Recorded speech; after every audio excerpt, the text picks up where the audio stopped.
Hi everyone, it's Marianne, and for today's video, I'll be sharing with you Pothos varieties that are worth adding to your plant collection.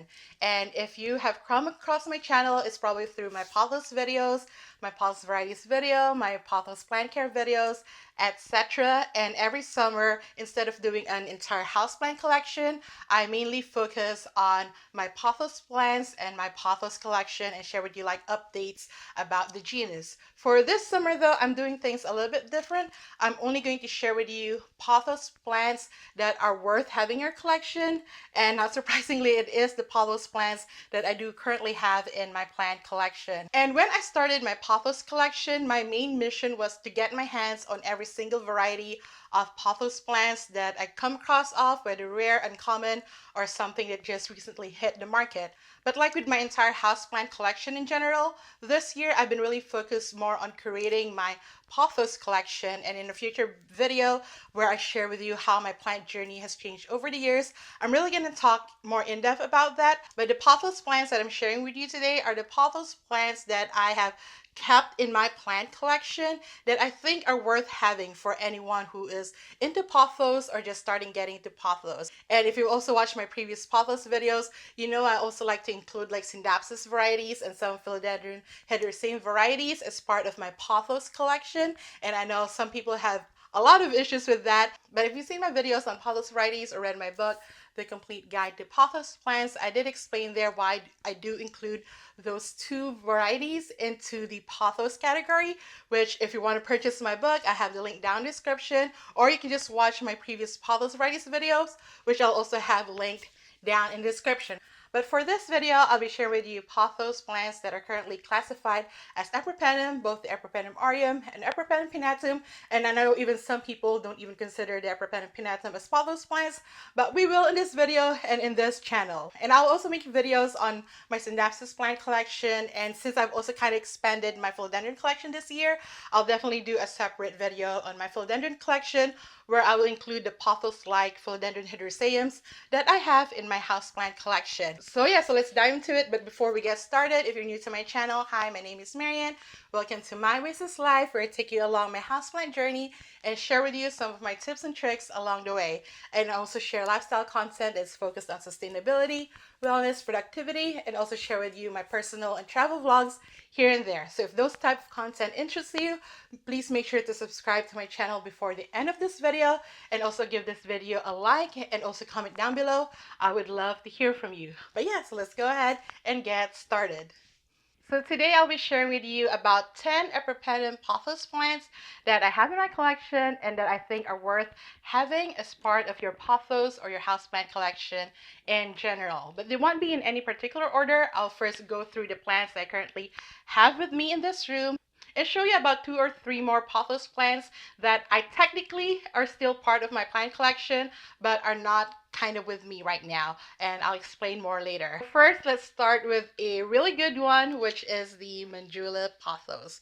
So the MANJULA Pothos is one of the newer varieties of the Pothos plants. This was developed or cultivated by University of Florida, and it has such a unique shape compared to the regular Epipremnum Pothos plants, whether the pinnatum or the aureum. It has a more rounder, spade-like shape, and it has like the ALBO variegation that maybe you could find similar in a Marble Queen or a Snow Queen Pothos, but it has just a little bit more unique pattern to it that I really love, and it has that green, lime green, and white variegation on the leaves, and if you give it more light, the more white it gives you, and sometimes the whiter parts won't even have the green speckles on it, and some people consider that as the Harlequin Pothos, which I guess a mutation of the MANJULA Pothos, where you get really white variegation on the MANJULA plant. But as far as I know, the MANJULA Pothos is the one that is more commonly available, and some do have the Harlequin Pothos, like the rare plant collectors have them, but I don't really know the stability of those plants and know if they actually maintain that white variegation without having any green speckles on it for it to be considered a Harlequin and not a MANJULA Pothos. But my MANJULA Pothos, I got it from Lowe's for $20, and I know in some places or in many places this is still very hard to find, but I would still stock your big box stores because this pops up every now and then in big box stores, whether Lowe's or Home Depot. And I got it for back then $16 in an 8-inch pot, I believe. And now it has grown so long, it's trailing so long, and some people have kind of questioned if this is actually a manjula plant because the white parts are not so white. And you can see it here with the new growth. Like with this one, it's almost completely white with some green speckles on it. But this one, as it matures, it will also kind of become a little bit more green as the time goes or as the leaf matures. One reason is I don't really give this a lot of light. It is in my bedroom against a very dark wall. It is right next to a south-facing window. It does get also some artificial lighting, but I don't think it's getting enough lighting to be able to maintain that white variegation. What I love about this MANJULA pothos is even though it is a trailing houseplant, for me right now, it still produces very thick vines and large leaves. So if I do put this in a moss bowl and some of my pothos plants are in moss bowls, this would definitely grow like those really large leaves. It will also probably produce a higher amount of wider variegation, especially if I give it more light. But yeah, so that is the MANJULA pothos, starting off strong with that one, and definitely worth having in any plant collection. Like if you want to go for a ALBO variegated pothos and you only had to choose one, definitely go for the MANJULA pothos. But if this one is not accessible to you, then the next best thing, and honestly I think it's still a great option, is the Snow Queen or the Marble Queen pothos. So this one is technically the Snow Queen pothos. When I got this, this was very white with just green speckles on it, and as you can see with most of the leaves it's still that case, but you could also see some of the leaves are becoming to look a little bit more like the Marble Queen pothos. So what I do like about the Snow Queen pothos is of course the marble ALBO variegation, and if you could actually get this to grow really big, it would kind of look like a Monstera albo, and it would fenestrate almost similar to a Monstera albo. So if you can't access a Monstera albo either and you want something that looks very similar to it, I would suggest getting a Marble Queen or a Snow Queen pothos. Grow it up a stake, let the leaves grow large and hopefully fenestrate, and you get something that looks a lot like a Monstera albo. But by itself and on its own, the Snow Queen or the Marble Queen pothos is a great pothos to have, and this is the type or the variety of pothos plants that really got me into collecting different varieties of pothos houseplants. So this one is a great addition to your houseplants by itself. It doesn't have to remind you or be a dupe or a substitute for any other type of houseplants. By itself, it is great, and I would definitely recommend adding it to your pothos collection. And my next favorite pothos plant that I think is worth adding to your plant collection is the CEBU blue pothos. This plant is also kind of like the MANJULA pothos. I think it is a little bit more common. It can be found in big box stores, but not quite often. And if you go to like houseplant nurseries or greenhouses or boutique shops, this can still have a hefty price. But I also did get this at Lowe's, I believe, in an 8-inch pot for like $16 a couple years ago. And this has grown for me so much. I have propagated a lot from it, shared a lot of these plants, sold, traded, gave away, and it's such a wonderful plant. A lot of people have tried to also get this to fenestrate by giving it a pole to climb on, which is also very beautiful if you've seen a mature version of CEBU blue pothos. Back in the day, that was kind of like my goal with the CEBU blue pothos, to get it to mature, but right now I'm very happy with it as a trailing houseplant because it looks really beautiful with this elongated leaves that is kind of like silvery blue, which separates it from other green pothos plants. And it's definitely one of my favorites. And this variety of the pothos plants originated from the Philippines, which is named after the city it is found, Cebu. So this kind of like also have a sentimental value to me because this reminds me of the Philippines. And by itself is also a great houseplant to have. So if you're looking for a more unique houseplant with a different shade of green coloring that is more like silver blue, then definitely the CEBU blue pothos worth adding to your plant collection. And as you might have noticed so far, I have the MANJULA, Snow Queen, and CEBU blue pothos in self-watering planters, which might seem counterintuitive because we're always told that we should let our pothos plants dry out because they don't like getting overwatered. And that is very much true. Pothos plants hate being overwatered, especially I think with the Marble Queen pothos. I've experienced root rot with this twice now, but the reason I put them in self-watering planters is because as they grow and as they start to trail, they actually require more watering. And especially now, I'm in the middle of the growing season. Summer has been quite hot. I find that I'm watering these plants quite frequently. So by having them in self-watering planters, I don't water as often. And by also giving them consistent access to water, I found that they also have started to grow larger leaves, fuller leaves, and all of that even while they're trailing. So that's why I have them in self-watering planters. But mind you, I had my pothos plants for about 3 years now, so I kind of like understand their quirks. So if you're a beginner to pothos plants, putting them in self-watering planter might not be the best idea because like I said earlier on, pothos plants are very easy care plants until you overwater them and they suffer from root rot quite easily. So just be very mindful of that one. So the next pothos plants I'm talking about are the pothos plants that are a little bit more unique. And first one is the skeleton key pothos. And now the one that I have is a juvenile version. So you don't really see what makes it a skeleton key pothos. So skeleton key pothos, once the leaf matures, it actually tapers on the top part of it, so it forms like a shape of a key or a skeleton key.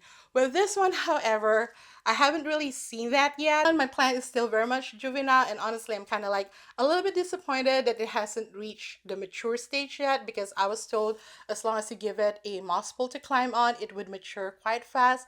But I haven't really seen that yet. Although in some of the newer growth, I could see that skeleton key shape forming, but the leaves are still growing small, and I think the leaves have to grow large first before it start forming that mature shape. So I am of course still giving it a chance to mature, and I'm giving it moss pole to climb on. I actually already extended the pole, but it is starting to outgrow it. But since it's still like in the juvenile stage, what I did is wrap the vines around, as you can see here at the bottom, and just let the top part climb again on the moss pole. And then hopefully by the time I extend it again, I'm going to see a little bit more mature leaves. And hopefully it will happen before the end of this growing season, but we will see. So I do think the skeleton key pothos is worth adding to your plant collection, but if you are going to get one, try to get a more mature or a little bit more mature skeleton key pothos. It is going to be a little bit more pricey, but one, as you can see, it does take some time for a juvenile form to mature. And second, in its juvenile form, it's very hard to distinguish from a regular Epipremnum pinnatum pothos plant. So like with this one, if I didn't tell you it's a skeleton key pothos, would you think it's a skeleton key pothos? I don't think so, because this looks like a regular Epipremnum pothos plants in its juvenile form. So if you can get something that's a little bit more mature, where you could actually see the skeleton key shape of the leaf forming or starting to form, I would get that. With this one, I actually did get a mature form, but it was a cutting. So when it started to grow new leaves, all it grew was like juvenile forms. Next one is like one of my smaller pothos plants, but definitely I think the most unique one, which is the Shangri-La pothos.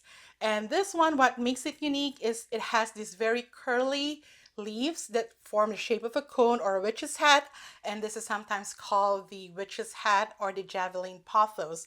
And with this one, it's actually a very easy care pothos, as easy as the more common pothos plants. Also with this one, you could also get a variety that has some gold or aurea variegation in it, and this one is supposed to have that, and I do see it in some of the newer leaves, but for most of the leaves it's just have been completely green. But either way, get your hands on one of them. I think a Shangri-La pothos would eventually produce an aurea variegation, like in the case of this plant, and it is a much slower grower compared to a regular pothos plants, but I like it that way. And I've seen other people also stake this up, because I don't think this looked good trailing. It is something that you have to stake up, but so far right now, every time it starts to trail, I just wrap it around the top layer of the soil and just make it coil around. Eventually I might give it something to climb on, but right now I'm kind of like satisfied with the bushiness and the small size of it, and it doesn't take up a lot of space. And the next one I'm talking about are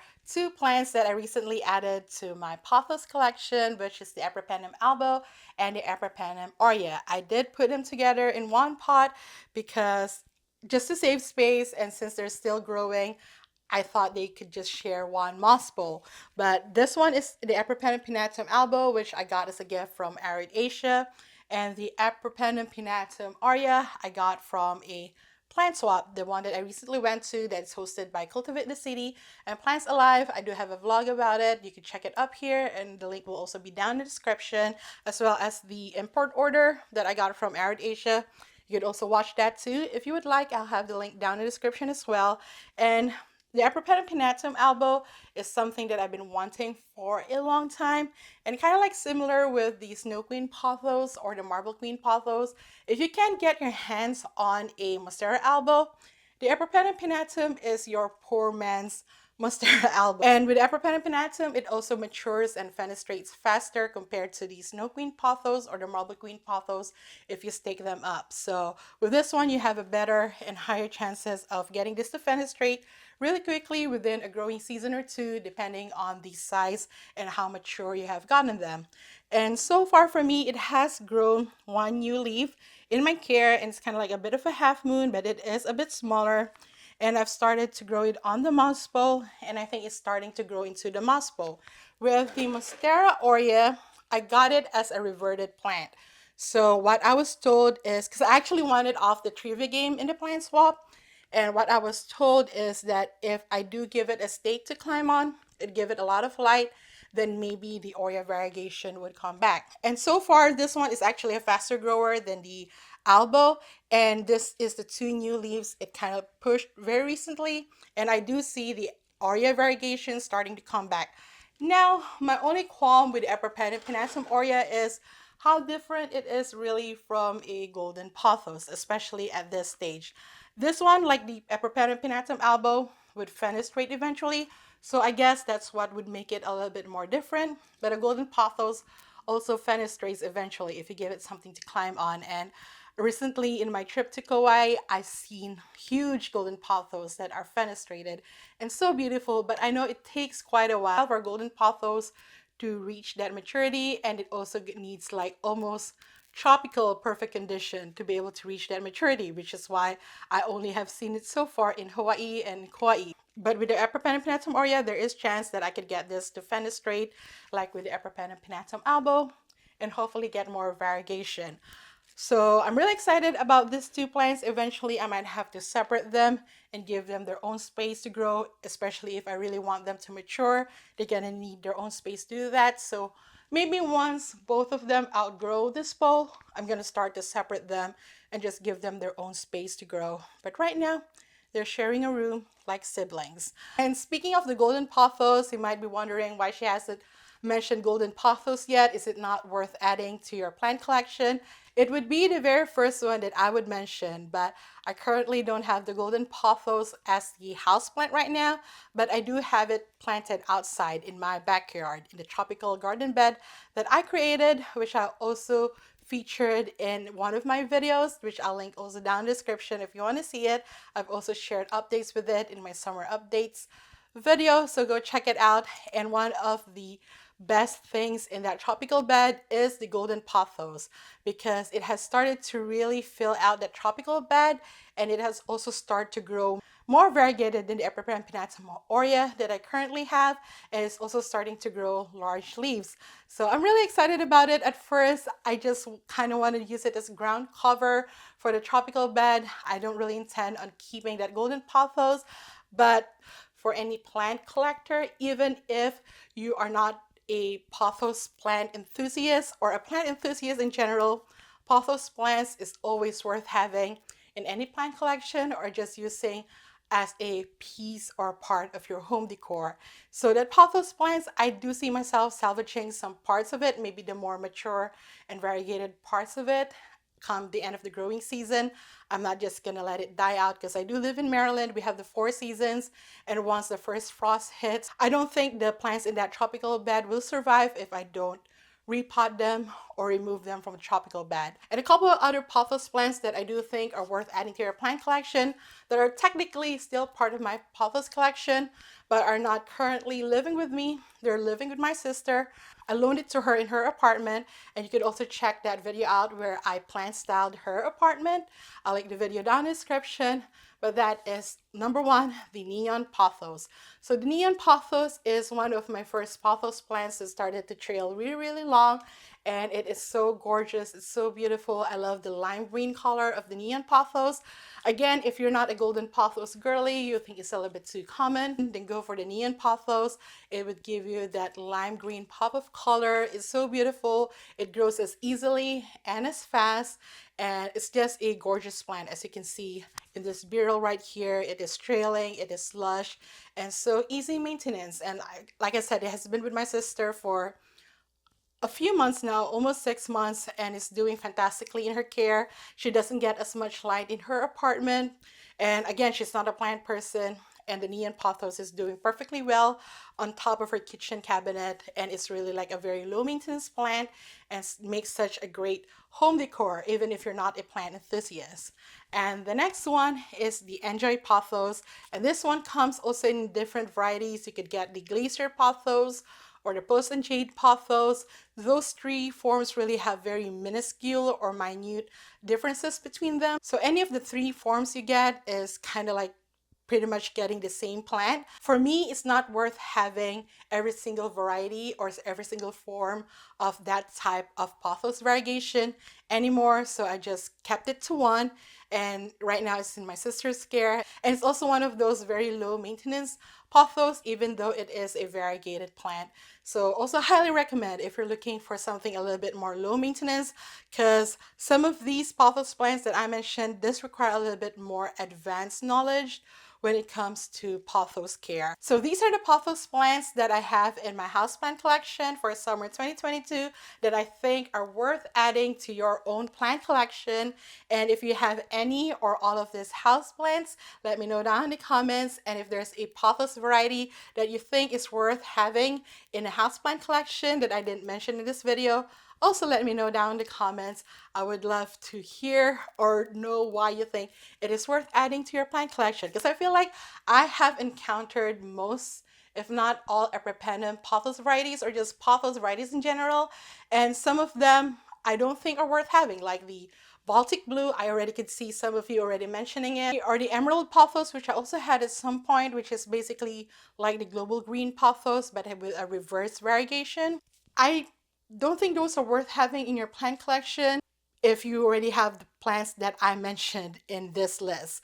But if you don't have, like, say if you don't have the CEBU blue pothos, maybe the Baltic blue is worth having. Or if you don't have the NJOY pothos, maybe the global green or the emerald pothos is worth having in your collection.